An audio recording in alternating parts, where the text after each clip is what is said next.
സുനിത എന്നൊരു പേര് കർത്താവ് കാണിക്കുന്നു. സുനിത, സുനിൽ എന്നൊരു പേരുടെ കർത്താവ് കാണിക്കുന്നു. സുനിത, സുനിൽ ആണോ? സുനിതയും സുനിലുമാണോ?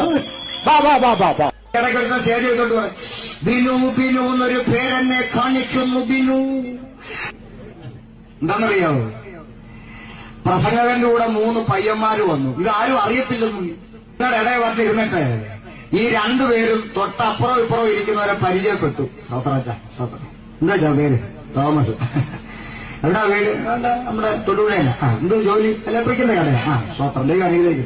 ഇനി കഴിയുമ്പോൾ എന്റെ പ്രസംഗ സമയം ആയപ്പോഴത്തേക്ക് എന്റെ മൊബൈൽ ഒന്ന് മൂളി. വൈബ്രേഷൻ. മെസ്സേജ് വന്നതാ. തോമസ്, തൊടുപുഴ, ഇലക്ട്രിക് കട. എന്റെ കൂടെ വന്ന പിള്ളേര് മെസ്സേജ് അയച്ചു തന്നാണ്. എന്നിട്ട് ഞാനങ്ങ് ആത്മാവ് കണ്ടപ്പോ വിളിക്കാം, തോമസ്, ഇലക്ട്രിക്കിന്റെ വർക്കുള്ള ഉടനെ തോമസ്. 10 പയ്യന്മാര് കൂടെ ഉണ്ടെങ്കിൽ 20 പേര് ഞാൻ വിളിച്ചു തരാം. പേര് പറയുന്നുണ്ട്. റീന, മോളി, തങ്കമ്മ. എന്നാ ചൈനയിൽ പോയി 2 പേര് പറയടാ. നീ മുട്ടിട്ട് പറയും. ആ തൂണിന് സൈഡിലിരിക്കുന്ന അച്ചായൻ, 3-4 തൂണുണ്ട്, ഏതെങ്കിലും സൈഡിൽ ആരെങ്കിലും കാണും.